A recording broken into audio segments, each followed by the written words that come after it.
And now, it's time for another Dice Tower review with Tom Vasel. Hey folks, I'm Tom Vasel, and today we're taking a look at Dust in the Wings. Bill and Ted would say that all we are is dust in the wings, right? This is a game about butterflies, and butterflies landing on flowers.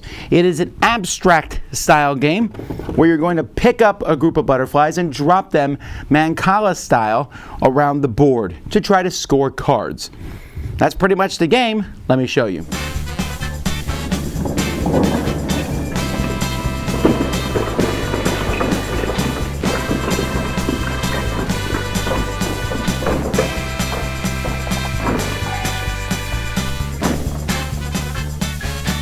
So there are red, yellow, and blue butterflies all throughout this board, scattered here randomly at the beginning. Each spot has flowers in it. You'll place that number of butterflies randomly in each space. As the game goes by, a space could have 10 butterflies. Doesn't really matter. Those flowers are just used for setup. There's also some cards, 2 decks of cards placed next to the board. Gathering cards, which are going to show a certain number of butterflies of various colors, and composition cards, which are going to show groups of spaces on the board. On a player's turn, they're going to pick a square on the board, and pick up all the butterflies in that space. They're then going to drop those butterflies one at a time in adjacent spaces, one like I just did there. So I could have done that. I could go here and here. I could not go here and back, but other than that, I could go here and there. And then when you're finished doing that, you see if you can score a card. So for example, I might pick up this one butterfly and drop it here. Now there's 3 blue butterflies there. Try to say that fast. And I could take this card, which shows that the space that I finish in must have exactly 3 blue butterflies. I'll take the point token on the card. This one here is worth 2 points, and so this card has scored me 2 points. Or I could have maybe taken these 3 here and dropped 1, 1, 1. And then taken this card, which says the 3 spaces on the board, and they all have the same number of butterflies. 3, 3, and 3. And this one is worth 2 points. Regardless of what cards you take, those cards will be replaced. Any cards that have 3 gems will be discarded, and then a random gem is added from the bag to each one of those cards at the top, the gathering cards. So those cards will be worth always at least 1 point, but could be worth up to 6 points if they get 3 white gems on them. And then play goes to the next person. The game will end when this cloth bag runs out of gems. At that point, everyone's going to be counting up their points, and you're going to get points again for gems, where black gems are 1, white gems are 2, and your composition cards are going to be worth the number of points on them. Those cards require you saw the one where all the butterflies had to be the same. Here, just the total number of butterflies is greater than or equal to 17. Or here, the total number of butterflies is less than or equal to 4. And so you're going to show various shapes, and you need to meet these requirements. Whoever has the most points is the winner of the game. There's no denying that this is an absolutely gorgeous game. The cards themselves look really good. You know, it's easy to tell the different colors of the butterflies, and yet when you look at them, each card has this just unique flavor of the butterflies flying around. I really like how it comes across and looks. It's just fantastic. The cards are also really good quality, and when they're put face down on the board, they fade in with the background. The colors themselves, red, yellow, and blue, very easy to differentiate. Again, the whole thing is just really pretty. I mean, the box is a little big, I suppose, for how many pieces are in the game. But overall, this is a game that when you look at it, you're like, wow, this game looks fantastic. When I first played this game, I was not a huge fan of it.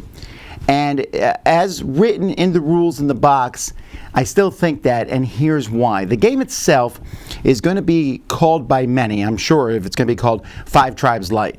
5 Tribes is a game from Days of Wonder, from Bruno Catala, has a very similar feel to it, where you pick things up and drop them off one at a time.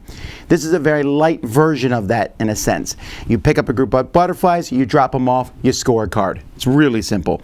There's 2 different kinds of cards to score.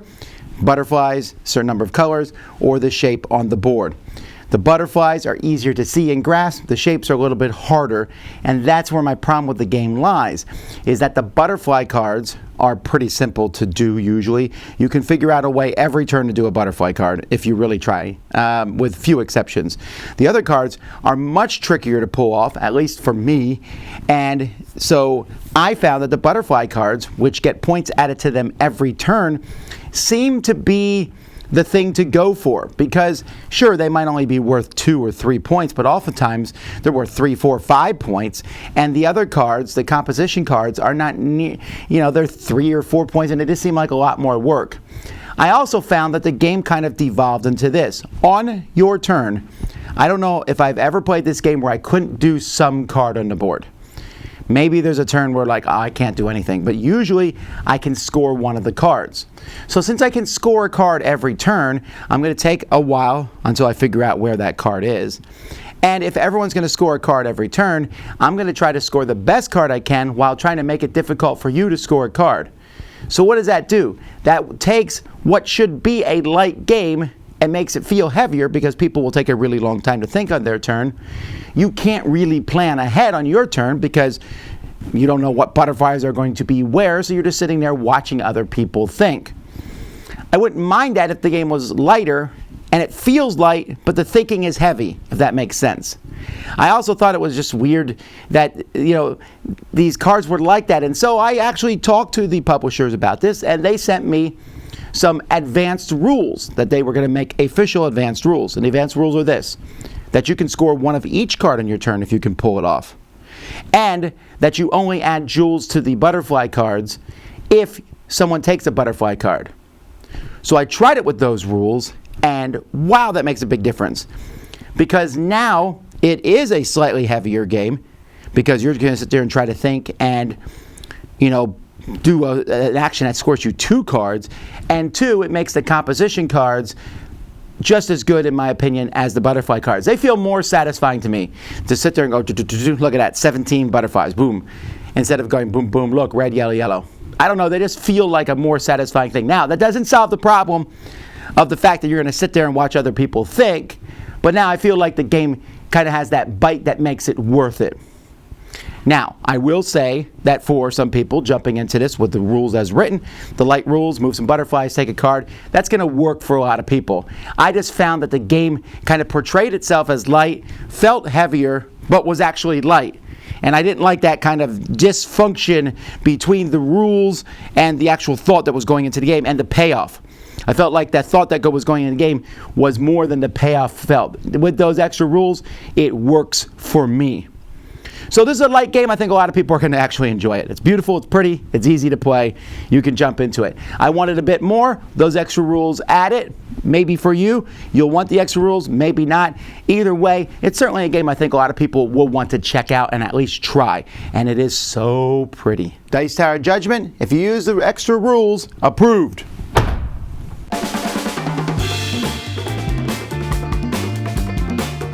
Thanks so much for watching another Dice Tower video.